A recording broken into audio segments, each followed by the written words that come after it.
Assalamualaikum warahmatullahi wabarakatuh. Perkenalkan, nama saya Ardena Frianda.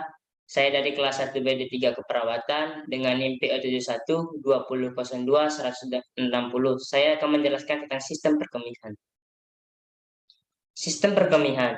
Sistem perkemihan merupakan sistem yang penting untuk membuang sisa-sisa metabolisme makanan yang dihasilkan oleh tubuh, terutama senyawa nitrogen seperti urea dan kreatinin, bahan asing dan produk sisanya.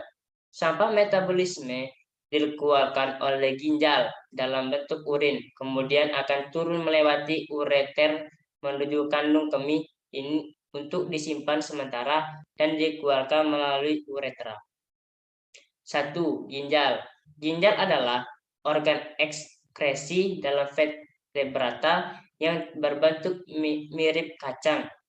Kedudukan ginjal di belakang dari cavum abdominalis di belakang perioneum pada kedua sisi vertebrata lumbalis 2 melekat langsung pada dinding abdomen. Fungsi ginjal yaitu menyaring dan membersihkan darah, keseimbangan cairan, keseimbangan asam basa, mengontrol kadar gula darah, mengundur ulang zat dalam tubuh, mengeluarkan sisa metabolisme. Manusia memiliki sepasang ginjal yang terletak di belakang perut atau abdomen. Ginjal terletak di kanan dan kiri tulang belakang, di bawah hati dan limfa. Di bagian atas ginjal terdapat kelenjar adrenal. Ginjal bersifat retroperitoneal yang berarti terletak di belakang peritoneum yang melapisi rongga abdomen. Kedua ginjal terletak di sekitar vertebrata T12 hingga L3. Ginjal kanan biasanya terletak sedikit ke bawah ginjal kiri untuk memberi tumpuan untuk hati. Sebagian dari bagian atas ginjal terlindungi oleh iga ke-11 dan 12. Kedua ginjal dibungkus oleh dua lapisan lemak yang membantu meredam goncangan. Bagian paling luar dari ginjal disebut korteks. Bagian lebih dalam lagi disebut bagian paling dalam disebut pelvis. Pada bagian medula ginjal manusia dapat adanya piramida yang merupakan bukan saluran pengumpul. Ginjal dibungkus oleh lapisan jaringan ikat longgar yang disebut kapsula. Unit fungsional dasar dari ginjal adalah nefron yang dapat berjumlah lebih 1 juta buah dalam satu ginjal normal manusia dewasa. Nefron berfungsi sebagai regulator air dan zat terlarut dalam tubuh dengan cara menyaring darah, kemudian mereabsorpsi cairan dan molekul yang masih diperlukan tubuh. Reabsorpsi dan pembuangan dilakukan dengan menggunakan mekanisme pertukaran lawan arus dan kontraspor. Hasil akhir yang kemudian diekspresikan disebut urin. Sebuah nefron terjadi dari sebuah komponen yang menyaring yang disebut korpuskula atau disebut dengan badan Malpighi yang dilanjutkan oleh tubulus. Cairan mengalir dari tubuh konvolasi distal ke dalam sistem pengumpul yang terdiri dari 1. Tubulus penghungun, 2. Tubulus collectivus kortikal, 3. Tubulus collectivus medullaris. Tempat lengkung Henle bersinggungan dengan arteri afren disebut apparatus juxtaglomerular, mengandung makula densa dan sel juxtaglomerular. Sel juxtaglomerular adalah tempat terjadinya sintesis dan sekresi renin.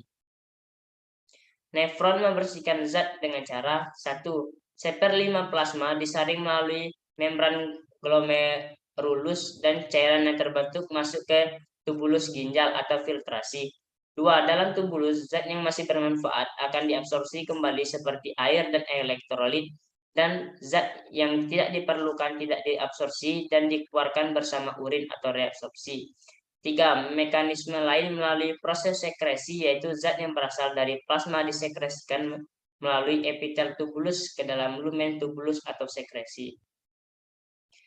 Fungsi lain ginjal adalah mengeluarkan hormon eritropoietik atau pengaturan pembentukan sel darah merah, dan hormon renin yaitu atau bisa disebut dengan pengatur tekanan darah dan keseimbangan ion Na dalam plasma darah. 2. Yaitu ureter. Ureter terjadi dari dua pipa yang masing-masing bersambung dari ginjal ke kandung kemih. Lapisan dinding ureter terdiri dari yaitu lapisan luar atau biasa disebut dengan jaringan ikat atau fibrosa, dua jaringan tengah atau bisa disebut dengan otot polos.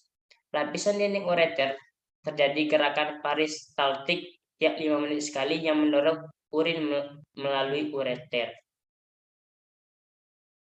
3. Kandung kemih atau biasa disebut dengan vesikula. Sebuah kantung dengan otot yang mulus dan berfungsi sebagai penampung air seni yang berubah-ubah jumlahnya karena kandung kemih dapat mengembang dan mengempis.